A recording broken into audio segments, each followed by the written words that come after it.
So, the other day I was making an animation and using paper as a motion effect, using it as winds and sparks flying off a sword.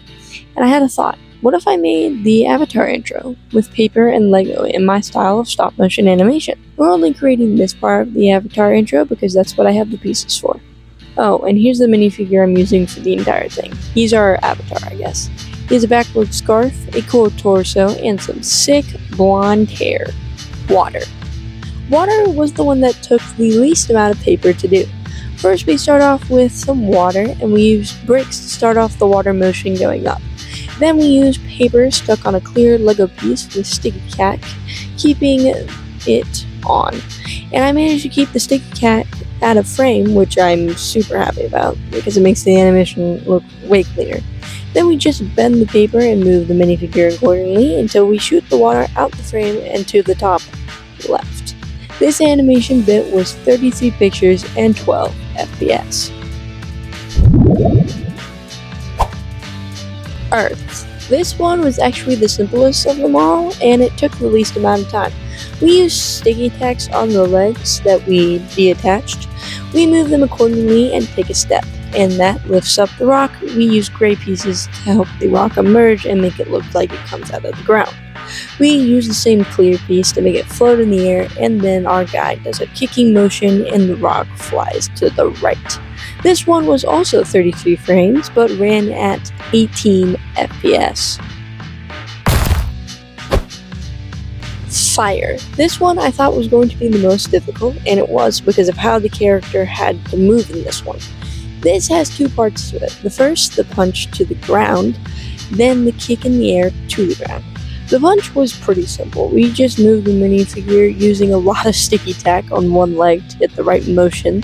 Then we put fire pieces in the guy's hand and some on the ground when he hits the ground. Then the kick. We use more sticky tack to get the arms and legs in the right position, using the same clear piece to make them float in the air. We attach some fire to the leg with sticky tack, and to pull off the effect in the original, where the person has a lot of air time during the kick as it comes down, we take multiple pictures, only moving slightly for those. Then we use colored paper, which is red, as a motion blur for the fire as the leg comes down. Then it landed, and we do a paper curving around and eventually disappearing. This one was 34 pictures and ran at 15 FPS. Air.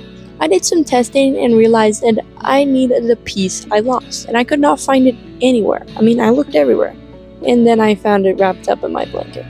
I need to be more careful with this piece, I lose it a lot. Now it was back to animating because I was ready and behind schedule. Not really, I wasn't really behind schedule. He falls down and lands on one knee. His arms move a bit, then he does a twist motion and spins all the way around and then shoots air out of his hands. It was actually pretty simple to pull off, besides having to move the legs and making sure they didn't fall when they were attached with sticky tack, but it was probably the easiest out of all of these, besides the earthbending one. This one was the most tedious as well, because of the sticky tack, but it was 29 pictures, the first one to go below 30 pictures, and it was ran at 15 FPS. Then I compiled all the animations into the style of how the first section of the intro was done, what I based this project off of, and this was probably one of my favorite projects I've ever done, and here's the animation with sound effects and lighting effect.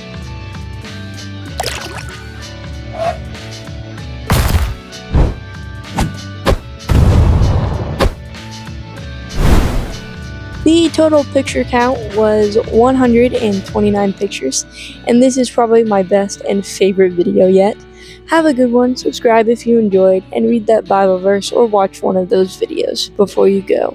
Have a wonderful day.